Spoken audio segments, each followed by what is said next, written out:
When did you first get to know Mr. Najib and Rosmah? Well, I knew Datin Rosmah because I'm also in the carpet business. It's my family business. And one day I was called to supply carpets for their house.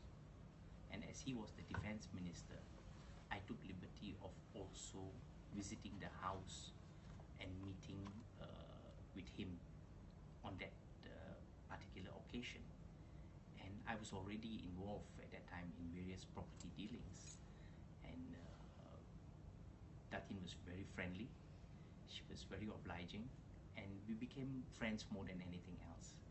Eventually, it reached a point where they wanted contributions for politics, and I needed them to help me with some land deals that I was handling. And the business, it went from a friendly relationship into a business relationship.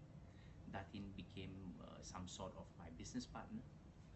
It went to a point where I became their proxy in various property dealings, where they actually were involved in identifying properties belonging to the government. I was tasked with purchasing the property, and this property was then flipped in a couple of months to different institutions, organizations. Sometimes the irony, back to another government agency, of course with a profit involved. Right. So they were purchasing these properties, yes, and then reselling them and making money out, yes, of them. Yes. And well, Datin Rosmah is an astute businesswoman. It's not very difficult for her because her husband is the Prime Minister, and any property that she has identified, it's always hers. Right. And what about her? Like, I mean, you said that in the beginning. When did you first strike up a friendship with them? Maybe in 2005, 2006, somewhere around there. And then tell us, I mean, obviously you had quite a close friendship with, yes, her. How much time would you spend with her, and what was she like? Well, I did go quite often to the house. In fact, her house is just literally behind my residence. And maybe in 1 week, 3-4 times to her house to discuss business, sometimes to help her with various tasks that she had. And there are also other things which I did for her, which I would elaborate on a later date. Yeah. So, and how would you describe her? Well, she can be very friendly, but if you've promised her money, you better make sure you deliver it the same day, because she will keep calling. She can call you 20 times if her cash is not delivered.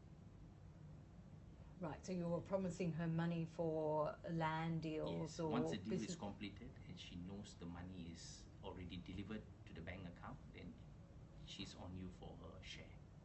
Right. Yeah. And what about her relationship with Najib? She's the boss, not just at home. You could say she's the de facto Prime Minister. How is that? I mean, he's the Prime Minister, he's got a cabinet around, yes, him. How could she possibly be? How does that work? Well, it started off with her requesting for projects from him. It went to a point where every project had to go through her. Any cabinet minister who defied her or who dare voiced out against her was just axed off. And they were, at the end of his premiership, they were just scared of her. They were all became pussycats. They were not pussycats, but they became pussycats. But you can understand, it's very hard to believe. She's not a very big woman. Yes. She's the wife of the Prime, yes, Minister. The Prime Minister is, from what I've heard, a very erudite, yes, quite intelligent man. True. How is it possible? I mean, how does that work? Well,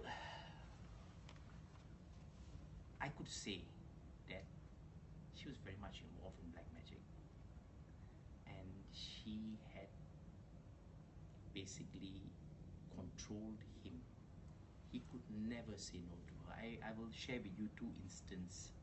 Once where I was in the car with them and we were on the way to Putrajaya from KL, and I was seated in front, she was seated at the back with him, and she was scolding him in front of the driver and me. And there was nothing this poor gentleman could do. He is just hearing and listening to her, and he is the Prime Minister. And what was it over?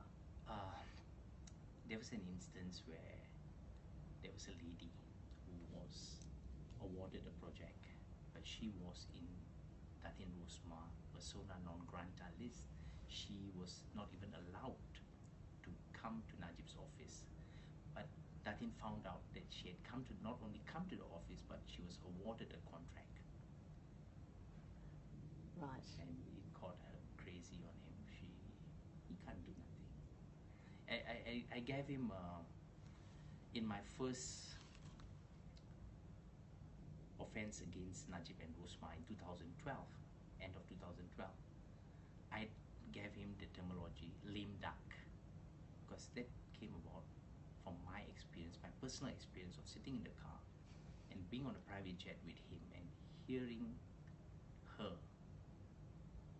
She really insulted him to the core. On the flight from Hong Kong to KL, there were maybe 15 hours on the flight, and she was insulting him in front of everybody. In what way? All he did was, he was so lucky that on that flight, there was a private bedroom for him and the wife. We all were seated outside. He had his own bedroom. He scuttled into the bedroom. But what did she say to him?